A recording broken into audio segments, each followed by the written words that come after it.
Hey guys, tonight we step barefoot into the misty marble corridors of an ancient temple where your breath fogs in the morning chill and steam curls lazily from a sacred spring that never seems to sleep. A white-robed attendant brushes past you muttering prayers under their breath, and somewhere deeper inside a bronze gong hums like a distant heartbeat. You're not here to pray. Not exactly. You're here to become an oracle, or at least to pretend convincingly enough not to get smited.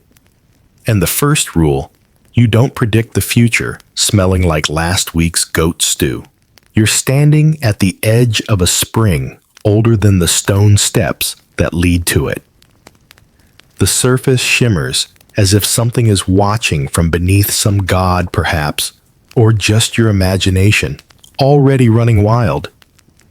You kneel as instructed and cup your hands into the water. It's warm, not boiling, not tepid, but unnervingly aware, like it knows where you've been and what you've dragged in. So, before you get comfortable, take a moment to like the video and subscribe, but only if you genuinely enjoy what I do here. And hey, tell me where you're tuning in from and what time it is. I love seeing the weird little constellation we make across the globe. Now dim the lights, maybe turn on a fan for that soft background hum, and let's ease into tonight's journey together. You lean closer, inhaling the earthy steam, which smells faintly of laurel limestone, and something sour you can't quite name. You hesitate. The spring doesn't care. It laps at your toes, daring you to dive in not with your body, but with your entire identity. The temple priests say this pool is called Casotius. Others call it the mirror of the buried voice. All agree before the oracle speaks, she must first be washed clean. Not just dirt and dust, but memory, fear, ego, and yesterday's wine. One of the attendants, barefoot hair braided in intricate loops, hands you a small clay bowl filled with crushed bay leaves, olive oil, and what looks suspiciously like ground-up charcoal. It's gritty. It smells like forest fire and grandmothers. This, she says, is your cleanser. Rub it into your skin while chanting the name of Apollo. Not too loud, not too soft, and definitely not off-key. You kneel on the edge of the spring, shivering as the breeze slides down from Mount Parnassus. The water soaks into your robes, cold at first, then warm, then humming. That's not a metaphor. It really does seem to hum. Fun fact, historians agree that the spring of Casotis was not only central to the rituals of the Delphic oracle, but also cleverly engineered. Channels beneath the temple distributed its waters, not just for spiritual use, but also for cooling chambers and cleaning sacred vessels. In other words, divine spa and plumbing marvel in one. You scrub harder. The charcoal paste stings a little on your chapped elbows. A drop slips into your mouth. Ugh. Tastes like prophecy-flavored sandpaper. You gag, earning a soft chuckle from the attendant. That means it's working, she whispers. Of course it does. While the mainstream version of this bathing ritual is all about purity, fringe scholars suggest something weirder. They point to ritual texts hinting that the spring's waters were believed to contain microvisions, tiny momentary flashes from the god himself. Some even say the priests laced the bathing paste with mild, psychoactive herbs, nothing dramatic, just enough to soften the edges of reality. You'd never notice. Unless you skipped a bath. Then you'd notice everything in full, unsanitized horror. You stare at your reflection. It stares back, but not exactly in sync. You blink. It doesn't. You splash water in your face. It laughs. Maybe you're just tired, or maybe, just maybe, the bath is starting to work. A high priestess appears behind you. Her face is smeared with the same black-gray paste, like war paint for prophets. She nods approvingly. You've passed the first test, not drowning in self-doubt or in the spring. She gestures for you to follow her deeper into the temple. And as you step away from the water, leaving damp footprints that vanish behind you, one part of you can't help but wonder, what happens if you don't wash next time? Will the gods stop whispering or start screaming? You follow her through the narrow corridor, still dripping from the spring, your robe clinging in places you'd rather it didn't. Each footstep echoes with a kind of authority not your own, but borrowed from centuries of ritual. The walls are slick with condensation and streaked with mineral residue, little veins of white and rust-colored time. This place has bathed generations, not just bodies, minds, histories, futures. You're not special just next. As you reach a circular chamber lit by shafts of sunlight piercing small holes in the ceiling, you're handed a bundle of fragrant herbs wrapped in linen. No one explains. They don't need to. You're beginning to understand. Around here, no act is trivial, no detail random. You take a wild guess and start rubbing the bundle along your arms. A good choice. The attendant nods again. The blend smells of hyssop and wild thyme, and something sharp, possibly mint, possibly judgment. It's not just cleansing your skin. It's meant to open the senses. According to ancient belief, the body has to be spotless for a reason. Beyond cleanliness, the divine is picky. The gods won't enter a vessel fouled by sweat, doubt, or last week's bad decisions. You are to be a conduit, not a compost pile, which is awkward because you're already sweating again. Another priest now motions you toward a basin, this one metal-hammered bronze shimmering with polished reflections. For the final rinse, he murmurs. You hesitate. It's cold, brutally cold, like it came straight from the underworld. You brace yourself and plunge your hands in. According to historical accounts, Greek temples often had designated ablution basins made of stone or bronze. These weren't just aesthetic, they were legally and ritually required before entering sacred areas. Skipping the wash could invalidate your prophecy and occasionally get you fined, or worse, ridiculed. Ancient gossip brutal. You lean over and splash water on your face. This time it feels sharper, more awake. It stings slightly, as if it's not water at all, but the memory of water that once touched something holy. Your breath fogs in the air.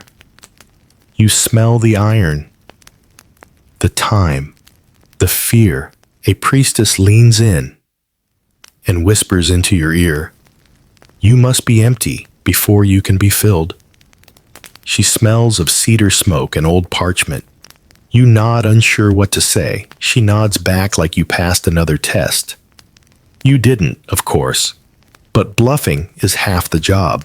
Back in the sunlit corridor, another bath lies waiting. This one's different. A rectangular pool lined with black stone. The water is steaming, more than before. This is where the real cleansing happens, they say. Not just of your skin, but of your pride. You step in. It's hotter than expected. Not scalding, but close. You wince, then adjust. It wraps around you like a warm animal, too comfortable to trust. You sit. The steam rises up, cloaking your face, beating along your eyelashes. You close your eyes, and then the chanting starts. Soft at first. One voice, then two, then many. It echoes around the chamber, not just from the mouths of the priests, but from the stone itself. It's not music, not really, just syllables, repeated, drawn out, flattened into rhythm.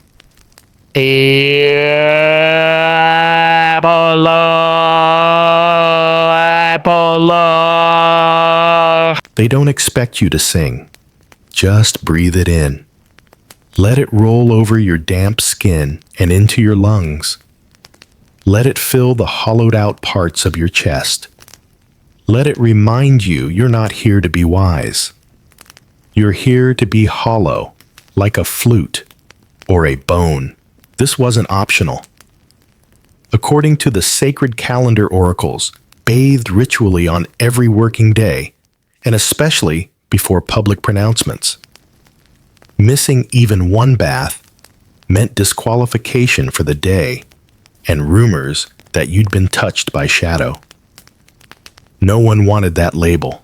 And it wasn't just about hygiene.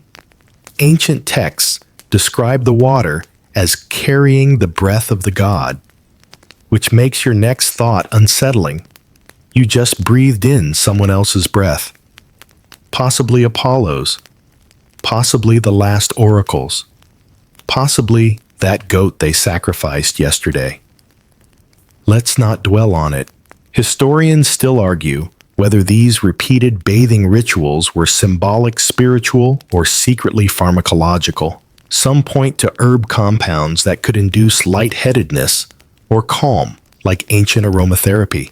Others say the repeated baths served as psychological conditioning, softening the mind into a suggestible state. But one thing is clear, it's working.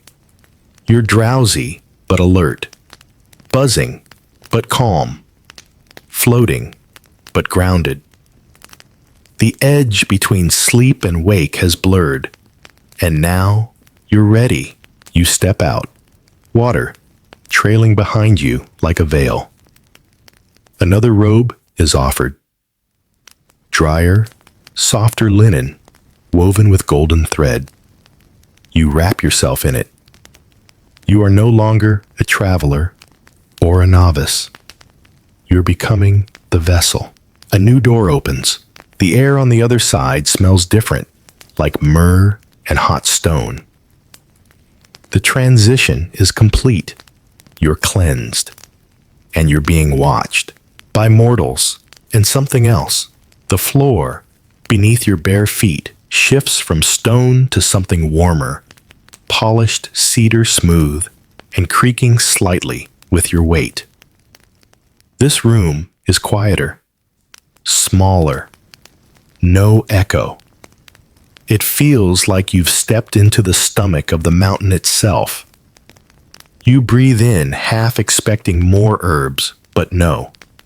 This scent is unfamiliar, sharp, metallic, almost surgical. You're not alone. Two priestesses flank you now, neither speaking. One begins untying your damp robe, the other brushing your hair with a carved ivory comb. You're supposed to surrender to it, to be treated like something sacred, not because you are, of course, but because you're temporarily on loan to the gods. Think of yourself as rented real estate for Apollo. No pressure. A marble pedestal stands in the center of the chamber, ringed by burning oil lamps and a series of low stone benches. The pedestal isn't for standing on. It's a washing platform. Again. That's right. This makes 3 baths in one morning, and you're not even near the fumes yet. A metal basin is brought in filled with water, so clear it looks invisible. Floating on its surface, sprigs of bay lemon rind and an olive. You try not to laugh. A ceremonial washing with salad dressing. But this is serious. The water here is preparation water, a term found in fragmentary temple logs and divinatory texts. It's meant to wash away the final trace of the world dirt. Yes, but also memories, loyalties, grudges, dreams. You're not allowed to want anything before asking the gods for answers. That would be cheating. The priestess dips a sponge into the basin and begins to dab your forehead, your palms, your chest. The sponge is rougher than expected, made of some coarse sea material, like coral's angrier cousin. You flinch. She presses harder. Her face remains blank, but you sense she's been trained to detect hidden resistance. You stop flinching. Mainstream historians often cite this stage of the ritual as symbolic purification, a final gesture to appease the gods. But some fringe theories go deeper, suggesting that the repeated bathing acted as a method of trance induction, that the ritual, in its choreography, used temperature rhythm and touch to lull the subject into an altered state. Think of it as ancient hypnotism, but with more humidity. As the sponge circles your temples, your thoughts drift. Faces you once knew blur at the edges. Your name feels distant. You're not erasing yourself, just turning the volume down until only the god can be heard. A small bell rings. That's your cue.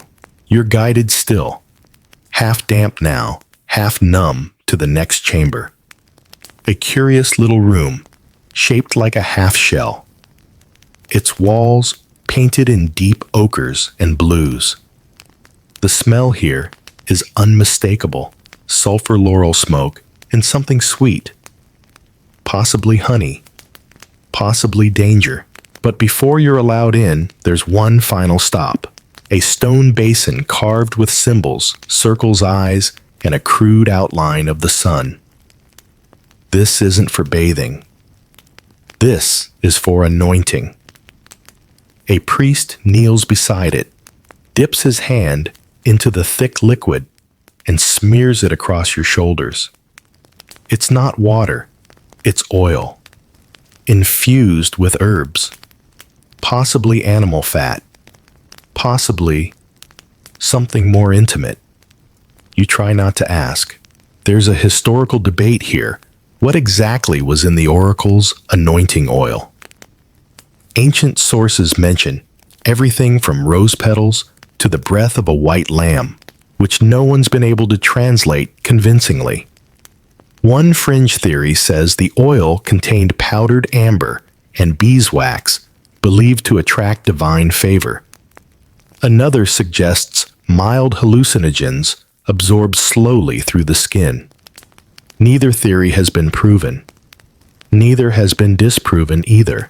You're slippery now, glowing, gleaming like a human candle. And finally, you're ushered toward the narrow stone seat at the center of the room. Part throne, part furnace. The sacred tripod. That famous three-legged seat under which vapors supposedly rise from the bowels of the earth. You don't sit yet. First, the priests circle you 3 times, sprinkling water and muttering verses that sound like they were written in a fever dream. You're trembling, but not from fear. Your body knows something is coming. Something old, something loud, even if it never makes a sound. And then you sit. The stone is warm beneath you. The chamber tilts slightly. Or maybe it doesn't. Hard to tell. The air thickens. Your breath slows. Your vision changes. Not blurred, not distorted, just softer. Like the world put on a silk robe. This is what the bath was for. Not cleanliness. Not showmanship. But this exact moment, the moment when your body finally stops insisting on being real. It quiets. It submits. It listens. And somewhere beneath the floor, something begins to whisper. It starts as a tickle behind your ears. You're not sure if it's a sound or just your blood moving differently now. Maybe it's the heat. Maybe it's the baths. Maybe it's Apollo cracking his knuckles in the crawl space under your spine. You blink, slowly. The chamber glows the same, but your perception of it begins to shift, as if someone added a layer of gauze between you and the world. A priestess approaches with a shallow bowl of steaming water and sets it beneath your feet. Another bath. Of course. This one is for the souls, they say. The last point of contact between you and the mortal world. If your feet stay dirty, your soul can't float. You feel the warmth begin to rise, again, this time, from beneath your knees. It's not just water anymore. It's mist. It's scented mist. Laurel honey and a hint of something metallic like rust on temple bells. The tripod you're sitting on creaks, and you wonder briefly if it's alive. Fun fact, the Pythia, the high priestess at Delphi, sat on a tripod during her prophetic sessions. The belief was that the tripod's position over a geologic fissure allowed sacred gases, likely ethylene or methane, to rise directly into her nose and mouth. Mainstream historians credit this as a possible source of the Pythia's trance-like state, which, yeah, you're starting to feel it. Your muscles slacken. Your jaw goes a little loose. The air tastes like crushed herbs and burnt copper. A ringing builds in your ears, not loud, but constant, like a far-off flute, trying to remember the melody to a song it once sang in a dream. You're no longer fully here. But you're also not quite gone. The priestess places a damp cloth across your forehead, presses a thumb to your sternum, and whispers, "Now is when the veil lifts. Say nothing. See everything." You don't respond. You can't. Your tongue feels heavy, but your mind is light. Unmoored.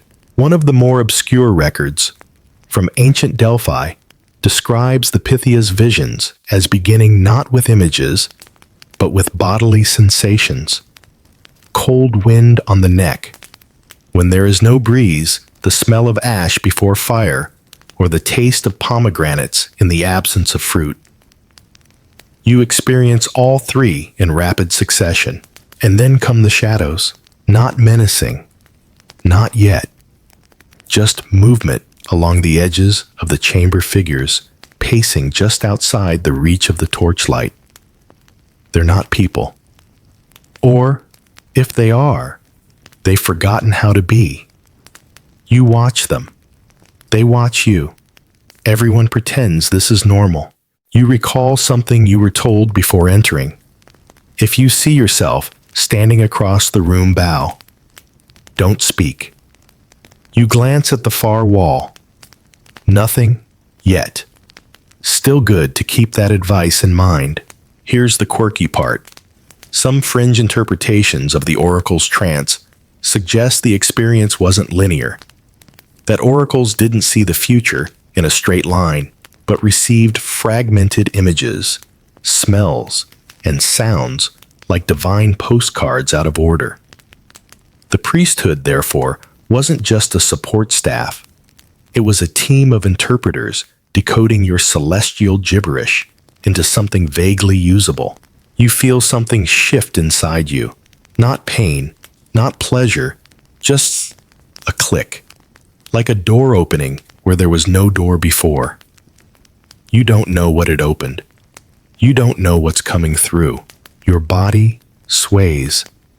Your mouth opens slightly. You don't speak, but your breath escapes like steam. The chamber seems to lean with you. You grip the edges of the tripod, not out of fear, but because gravity's suddenly a bit of a suggestion. The heat from below intensifies. You smell dirt now fresh turned soil. Maybe a battlefield. Maybe a funeral. The images come unbidden, a soldier weeping into a helmet, a child tearing bread in half, a crown submerged in a river. You don't know what they mean. You don't have to. You are not the prophet. You are the antenna. Another fact worth knowing. Some ancient scholars described prophecy as not merely seeing, but receiving a form of sacred listening. The oracle didn't generate knowledge. She hosted it. In that way, you're a spiritual radio tower.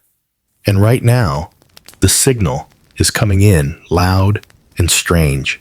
You feel hands on your shoulders, not human. Gentle. Pressing like fog with fingers. You don't move. You don't breathe. Your eyes remain open, but they're not yours anymore. They belong to the vision, and still, the baths linger in your skin. The steam, the cleansing, the stripping away. You realize now, it wasn't about removing dirt. It was about removing resistance. You were never meant to want anything. You were meant to be empty. And in that emptiness, something speaks. Not in words, not in sounds, just truth. Heavy, wet, bright, and far too large for your skull. Your mouth opens wider, not by choice. Not exactly against your will either. It's like watching a puppet move, while knowing full well the strings are tied to your own spine. What comes out isn't a sentence. Not yet. It's a breath too long to be natural, shaped into a vowel that doesn't exist in your language. And then before your brain catches up, the words begin to pour out. You speak names. You don't know these names. You predict events. You don't understand these events. You promise victories worn of storms. Whisper secrets you had no business overhearing. Some of it feels like poetry. Some of it feels like madness. All of it feels borrowed. You're not thinking these things. You're just the faucet they're spilling through. Meanwhile, the priests around you write furiously. Clay tablets, scratched wax, papyrus. They don't interrupt. They never do. Their job isn't to interpret. That comes later. Their job right now is to catch the leak before it dries. This is where the earlier baths mattered most. Without them, the priests believed the messages might burn. The speaker, boil the brain, crack the spirit, or worse, let something uninvited hitch a ride on your voice. Clean skin is a slippery surface. Spirits can't stick to you. Dirty skin. You're Velcro for demons, or so the theory went. Historically, the most famous oracle of Delphi the Pythia was known to deliver answers while shaking, foaming, or even collapsing. One account describes her stumbling out of the temple, collapsing beside the spring, and staying unconscious for 3 days. Historians still argue whether this was divine power epilepsy or theatrical drama funded by the state. But here's something you won't read in textbooks. Some oracles never came back. Not fully. The temple records call them the silenced. They spoke once, maybe twice, and then refused to speak again. Not to the gods, not to their families, not even to themselves. Just blank stares and gentle sobbing until the end of their days. No one really knows what they saw, or what saw them, and suddenly you're very aware that your voice has stopped. Your mouth is still open, but nothing's coming out. The priests have noticed. They look up. Some exchange glances. One of them sets down his tablet, steps forward, and touches your cheek with the back of his hand. His fingers are warm. His expression is not. You feel him searching, not for signs of life, but for signs of invasion. Another priest produces a bowl of water. Again, yes, and splashes a bit on your hands. You don't flinch. They whisper something in unison. A prayer you've heard twice now, and the smell of time rises again. You take your first full breath in what feels like hours. They pull you gently off the tripod. Your knees buckle. Not from exhaustion, exactly. More like you've just returned from a great height, and your legs forgot what earth feels like. You're guided to a low stone bench where yet another basin waits. This one is different, smaller, personal. Like a welcome home drink for your soul. A priestess dips a cloth into it and dabs your eyes. The water smells like roses and ashes. It stings, but it brings you back. Slightly, a little more. Enough to speak. Maybe. She asks, "Do you remember what you saw?" You shake your head. A lie. Or a mercy. She nods. Another cheeky tidbit fringe. Researchers believe the oracles were instructed not to remember what they said either by psychological suggestion, herbal dampeners, or sheer shock. Some temples even gave them dream-erasing tonics made of poppy myrrh and wine. You'd love one right now. As the vision fades from your skin, you notice something. The room smells different. The sulfur has cleared. The laurel smoke has less bite. It's replaced by frankincense, a scent associated with closure, rest, and the wrapping of sacred duties. And now, for the first time since you stepped into this temple, someone bows to you. Not the crowd, not the priests, just one elderly man dressed in simple wool who had been waiting in the back the entire time. He bows deeply, reverently, as if you were the god. You want to correct him. You want to laugh, but you don't, because for those brief, bath-steeped minutes,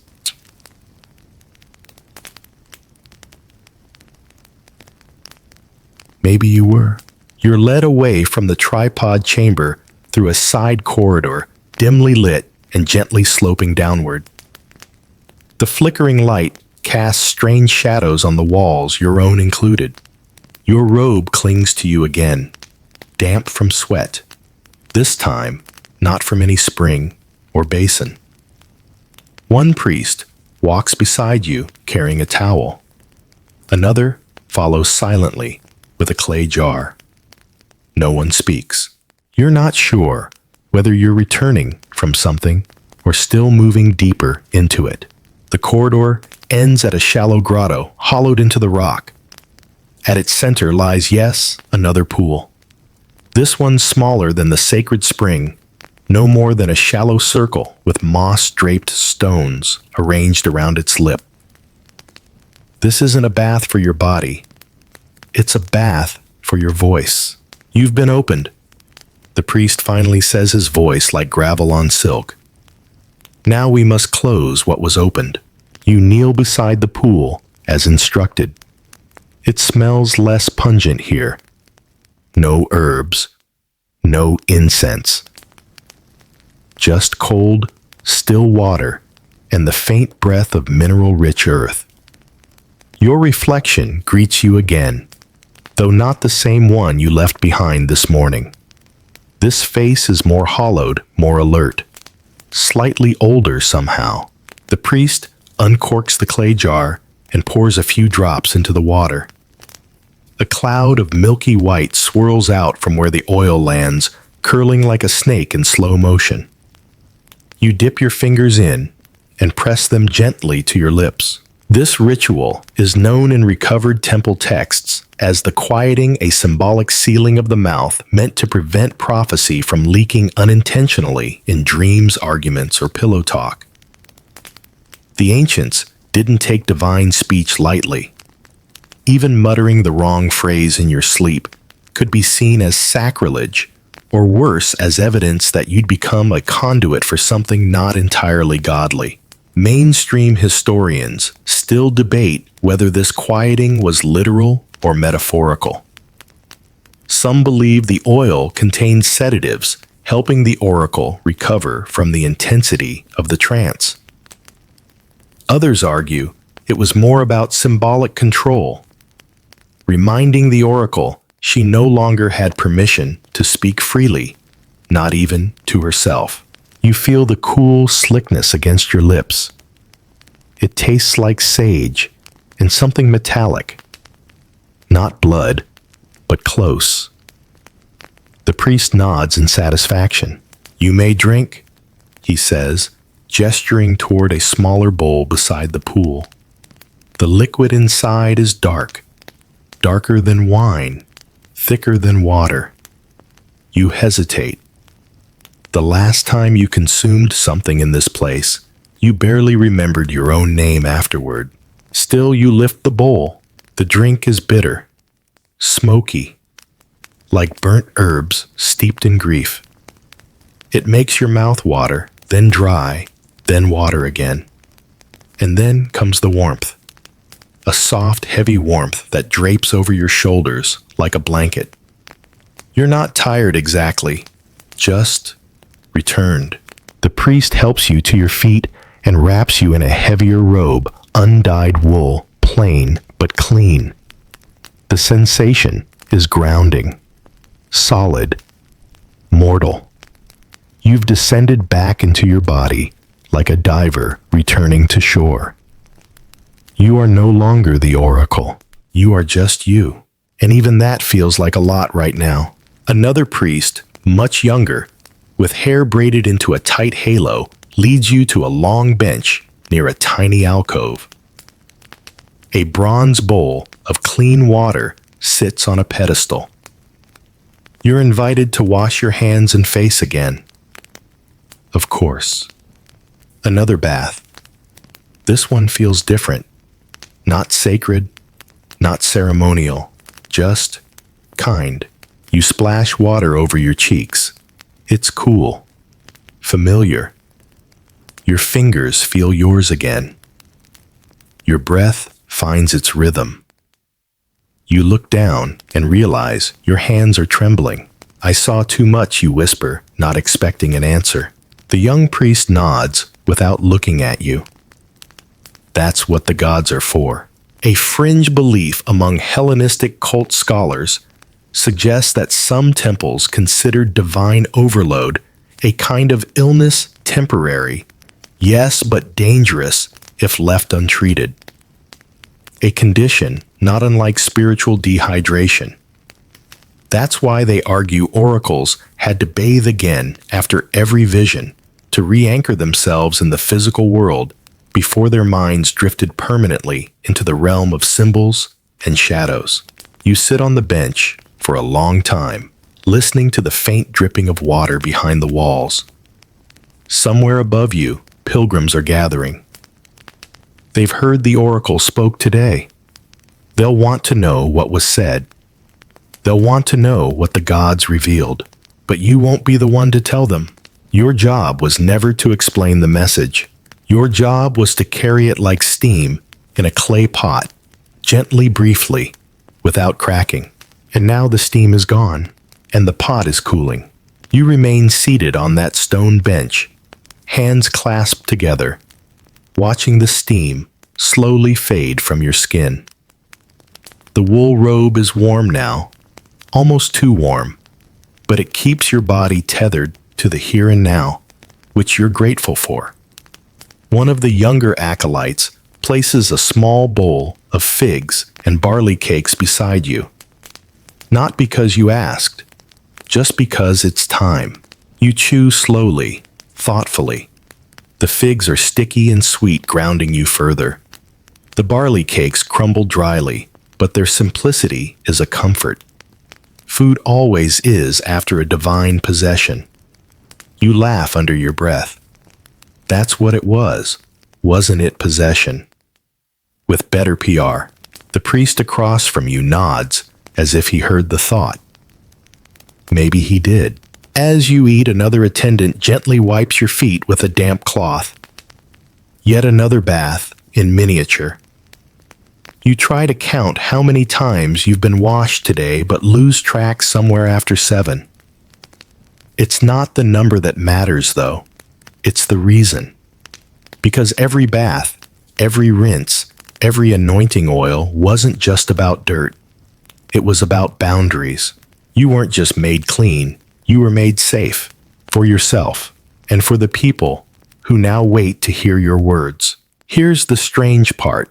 Some records from fringe temple sites in the Peloponnese claim that this final washing of the feet was symbolic of the gods releasing you from their grip.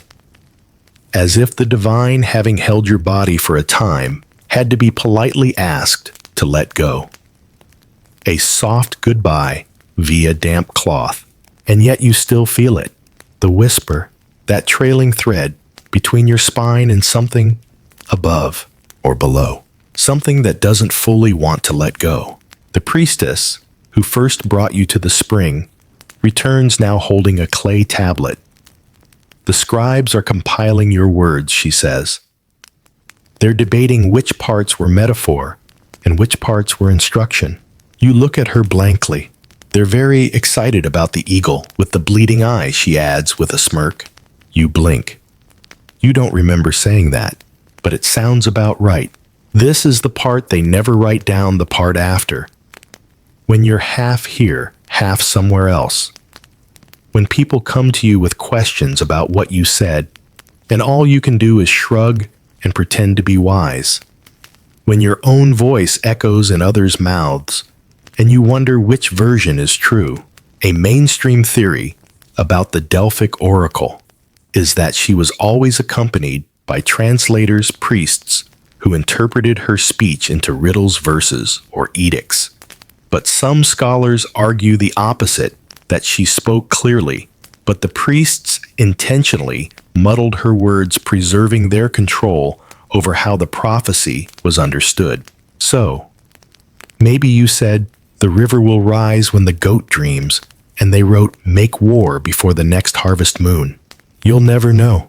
But here's the catch, neither will they. That's the divine joke. Your attention is drawn to a sudden hush in the outer courtyard.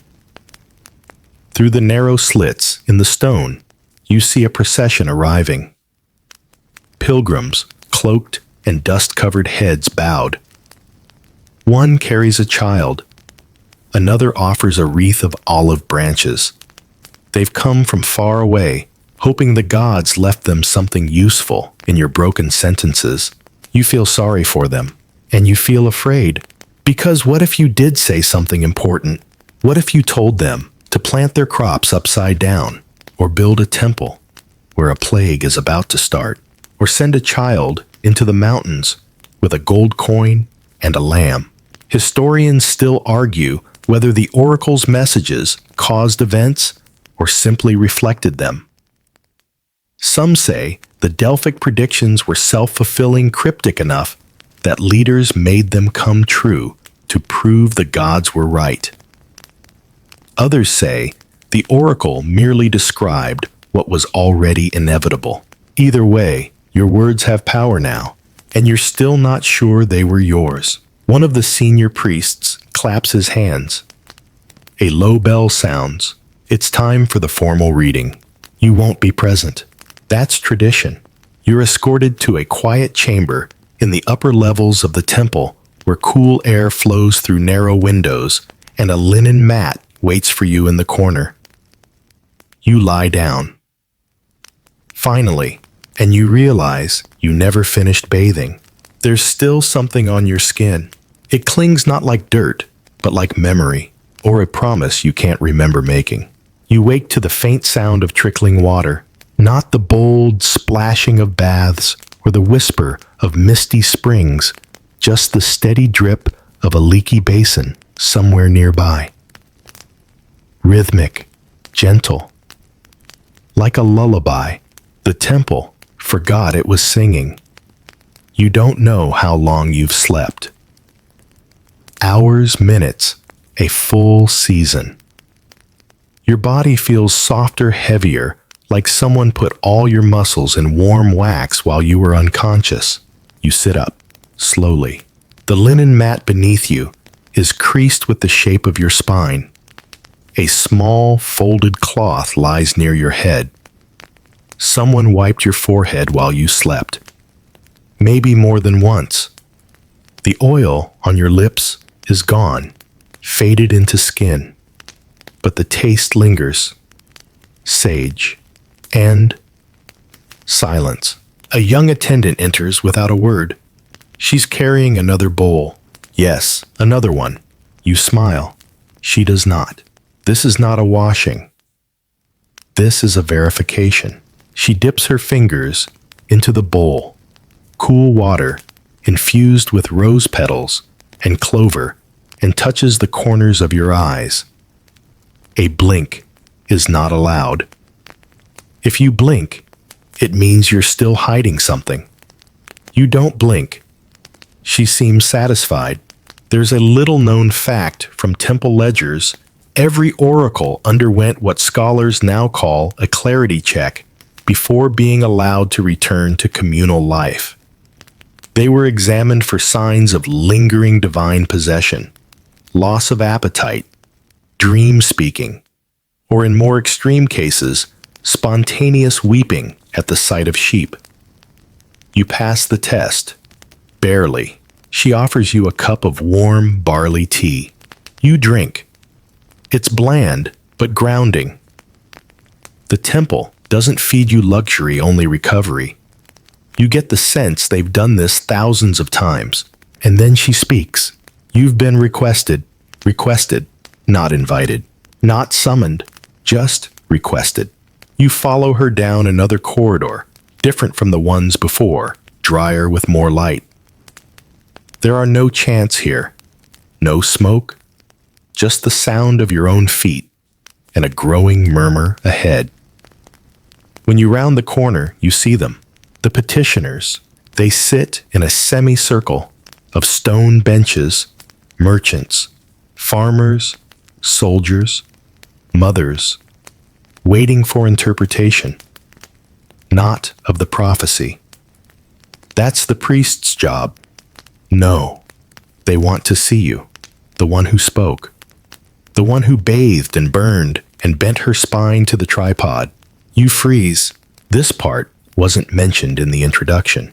One woman rises and bows. You saw my son, she says, her voice trembling.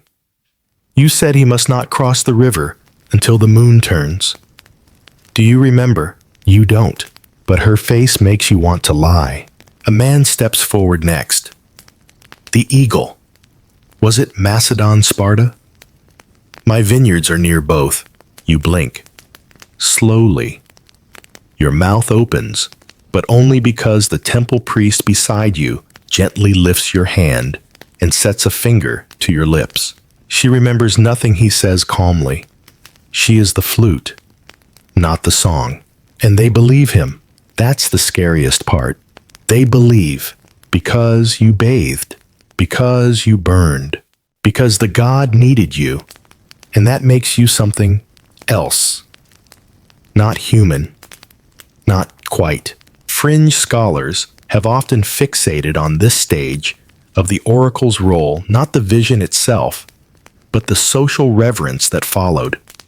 For a few days, even weeks, the oracle wasn't seen as a person. She was a walking relic, untouchable, sacred, feared, and utterly alone. You're ushered out before you can hear the next plea. Your job is done after all. You're not a counselor. You're just the former tunnel. Back in your chamber, another bath waits. This one is not forced. No one scrubs your feet. No one pours oil over your forehead. It's just a modest clay tub filled with warm water and a bit of crushed chamomile. You step in slowly, knees sighing, muscles grateful. You sink down until the water laps your chin. And then you cry, softly, silently. Tears mix with temple water, creating something new, something private, something no priest will record on wax tablet. Because now you understand why the oracles had to bathe before every vision. It wasn't to clean the body, it was to prepare it for breaking. And then afterward, to try as gently as possible to piece it back together. You remain in the bath until the water cools and the scent of chamomile fades into the stone walls. Your skin puckers, your fingertips wrinkle, and still you sit as if heat alone might glue the pieces of yourself back into place. The tears have stopped. They always do. But something inside you has shifted like a tectonic plate that quietly moved during the night and left your whole internal geography unfamiliar. You dry off with a rough linen towel left beside the tub. No embroidery, no sacred threads, just cloth. Humble, earthy, mortal. It feels good. A new robe is provided undyed again, but looser this time, softer. The fabric smells faintly of salt and thyme, probably from being stored near the other purification tools. You slip it on without question. You're no longer the oracle. You're something in between. As you step out into the hallway, the corridors feel different. You've walked them before, but this time they don't guide you. They reflect you. Their cool stone walls no longer press in. They hold you gently, like arms trained to carry what cannot be spoken aloud. A priest waves you over to a small table carved from olive wood. There's a piece of parchment resting there, held down by a river stone. You sit. He doesn't speak. He just watches as you pick up the reed stylus and dip it in the ink. It's your turn now to write down what you saw if you can. And that's the problem, because even as your fingers tighten around the stylus, your mind offers only flickers. A bleeding moon, a child reaching for a knife that isn't there, a tree growing backward into the sky. The voice that filled your body has gone quiet, but it left behind sketches, scribbles. You trace them as best you can.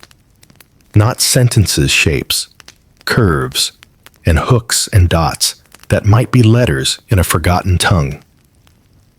The priest glances over, nods approvingly, and takes the parchment away before you can second-guess yourself. He says nothing. That's what makes it worse.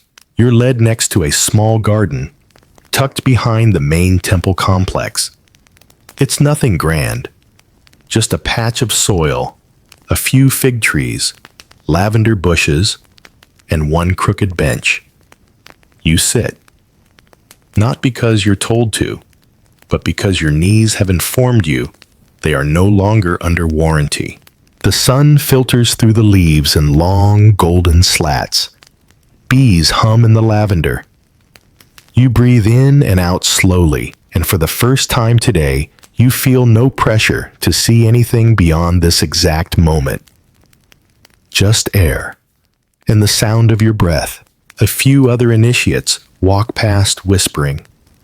You catch your name, or maybe the title they gave you. Chosen mouth, empty vessel, sister of the breath. You're not sure which one is worse. They're all wrong, of course. You're just someone who bathed enough times to become transparent. A mainstream view among scholars is that oracles were held in both awe and isolation, revered for their gifts, but gently removed from ordinary temple life. Too touched by the divine to be normal, but too human to stay divine. A liminal existence. One historian even called them the living riddle, a life defined by a moment, then shrouded in distance. You lean back on the bench and close your eyes. Just for a minute, the bench creaks under your weight. A fig falls from the tree above and lands with a soft thwump near your foot. That's when you notice him, a boy, maybe 10, maybe 12, dirt on his cheeks, eyes wide, clutching a goat by a frayed rope. He's not supposed to be here. This part of the temple is quiet, meant for the intermediates, those recovering from visions or from washing too hard behind the ears. He approaches cautiously. Like you might explode. Did you really see the eagle cry blood? He asks, voice trembling with awe. You smile, shrug. Depends on the day, you whisper. He nods solemnly and places a single olive branch at your feet. In case it comes back, he says before scampering off with the goat, who looks only mildly interested in prophecy. Fringe interpretations of the oracle's post-trance period suggest that children, more than adults, were drawn to them, not out of reverence, but instinct. Kids could smell magic, even the burnt-out kind. Especially the burnt-out kind. You reach down, pick up the olive branch, and hold it in your lap. It smells like dust and sun, and something older than both. You don't know what's coming next, but at least you've stopped trembling. The garden empties. Slowly, without fanfare, the whispering initiates vanish. The boy with the goat disappears into the labyrinth of columns, and even the bees seem to take their business elsewhere. You're alone now, which feels strange, but also strangely right. Like the world has finally exhaled after holding its breath all morning. You lie back on the bench, olive branch still cradled in your fingers, and tilt your face to the sun. The warmth seeps in slowly, as if your skin has forgotten how to absorb anything that isn't steam or sacred oil. Above you, a pair of doves flutter across the sky. You wonder if that means anything. It probably does. Everything means something after all, once you've spoken in riddles. But you let the thought pass. Not every bird has to carry a metaphor. Not every leaf is a sign. You're allowed, at least for a little while, to just be a person who once said strange things in a hot room and got a lot of baths for her trouble. Still, it doesn't take long before footsteps approach. Soft sandals on gravel. You sit up. A familiar face appears. One of the older priestesses, the one who first handed you the black charcoal cleansing paste. Her expression is unreadable. That's something they all seem to master, like masks carved from driftwood. Not quite alive, not quite dead. There's one more, she says. Of course there is. She leads you not toward the temple, but down a narrow stone path that winds between the outer walls and the cliffside. You've never been here before. Few have. It's reserved, she tells you, for the clarifying bath. A special rite only done once, after a particularly dense vision. You don't ask what that means. You already know. The path ends at a small cave mouth half covered by ivy. Inside, the air is thick with moisture, the floor slick with algae and old secrets. A stone basin waits in the center, low, shallow, and lit by one flickering lamp set into a niche. You crouch beside it. The priestess kneels opposite, uncorking a flask filled with yet another sacred blend. Laurel, sea salt, crushed iris root, a hint of fermented honey. She drips it into the water. The scent is sharp, almost medicinal. You breathe it in. This bath isn't for cleansing, not exactly. It's for releasing, to give back what is not yours, she says softly. She dips a cloth into the mixture and hands it to you. And so you begin. You wipe your face slowly, gently. Your cheeks, your forehead, your throat.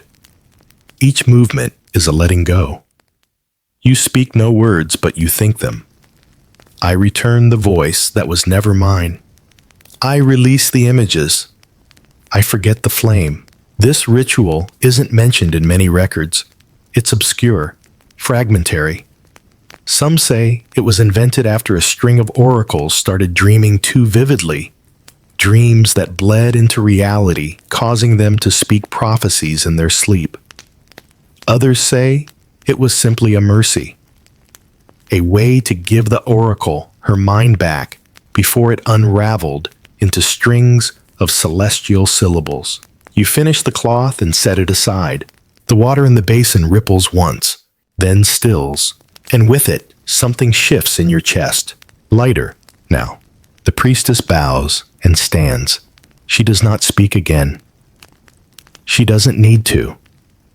The rite is complete. You exit the cave and walk slowly up the stone path alone, pausing once to glance back at the darkened entrance. You half expect to see yourself still sitting there, wiping your eyes.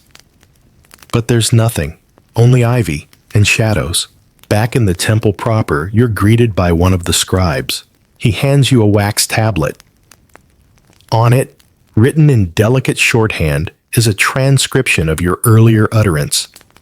You scan it, expecting nonsense. And yes, some of it is nonsense. A bit about wolves wearing crowns. A river that sings at midnight. But there at the end is a phrase that chills you, and she will forget, because she must. You don't remember saying it, but you believe it. And now you understand why oracles had to bathe before every vision, not for purity, but for permission. Permission to borrow the voice and then return it. To act as host, not owner. You hand the tablet back without a word. The scribe bows. Your hands are shaking again, but only a little. Tomorrow you'll rest, or maybe scrub floors, or maybe walk in the garden, pretending not to hear the gods when they whisper through the lavender.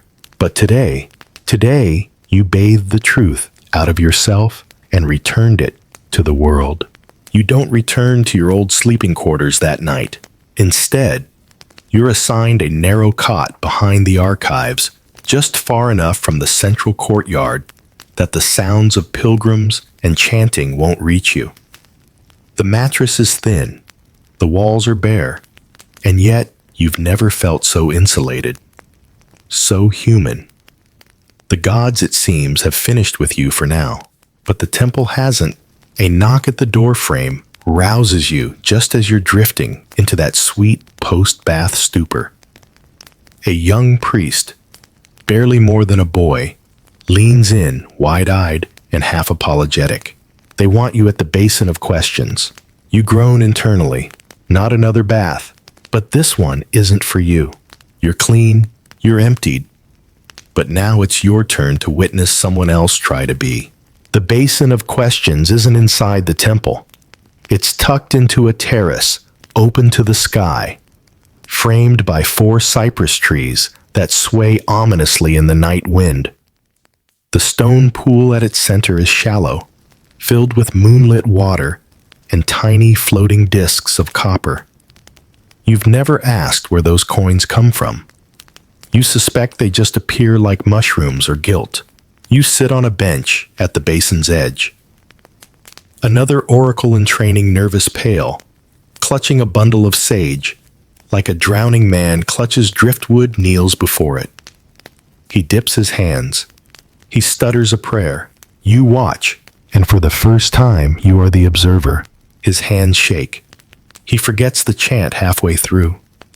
He looks up, desperate for reassurance. You nod once. He continues. It's odd. Watching from the outside, the rituals you endured now look delicate, even beautiful. Like a slow dance choreographed over centuries. But you remember what it felt like from the inside. Raw, confusing, painful, in a way language can't hold. Mainstream scholars often describe oracle rites as theater designed to awe, to mystify, to elevate the authority of the priesthood. But fringe thinkers suggest another purpose: training, not for the public, but for the soul. The bath wasn't the performance. The bath was the furnace, the forging. You look down into the basin's water. Your face reflects back, but something's off. You look like yourself, but not the current you, not the post-prophecy you. You look younger, cleaner, the version of you who first stepped into the spring heart hammering like a bird under a net. You blink. The reflection doesn't. You stare for a moment too long, then deliberately splash the water with your hand, rippling it out of coherence. No more reflections, just copper coins and moonlight. You glance back at the boy. He's finished now. He rises soaked and shivering. His robe clings to him the same way yours did, like a second skin stitched by fear and sweat. You offer him a dry towel. He takes it like it might crumble in his hands. "You'll be fine," you murmur. He doesn't answer. He just nods and walks away barefoot on cold stone back into the temple's mouth. You sit for a while longer, alone again. Eventually, a breeze picks up cool and persistent. It carries with it the scent of juniper and beeswax and a faint note of something burnt. You recognize it. The oil they used in your final bath. It clings to your memory like ivy on stone. And suddenly, you remember something else. There's a myth told only in whispers among temple servants. That every oracle, after her first vision, leaves behind a piece of herself in the sacred spring. Not a metaphor. A real piece. A thought. A name. A memory. Something small and irreplaceable. The priests say it's necessary, that the spring feeds on it, keeps it, stores it like a coin in a divine treasury.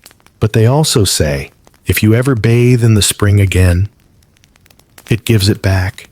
Not all of it, just enough to remember what you lost. You shiver not from the wind, from the possibility. Would you ever return? Would you ever want to? You don't answer, because you know the answer isn't yours anymore. The next morning arrives not with the blare of temple horns or a sudden shaft of divine light, but with the soft drip-drip of condensation sliding down a cracked windowsill. You open your eyes slowly, already knowing where you are by the smell alone. Old parchment, dried time, and the faintest whisper of ash. The archives. You slept, not well, but enough. You stretch spine, cracking like a line of dominoes, and reach for the folded robe at the foot of your cot.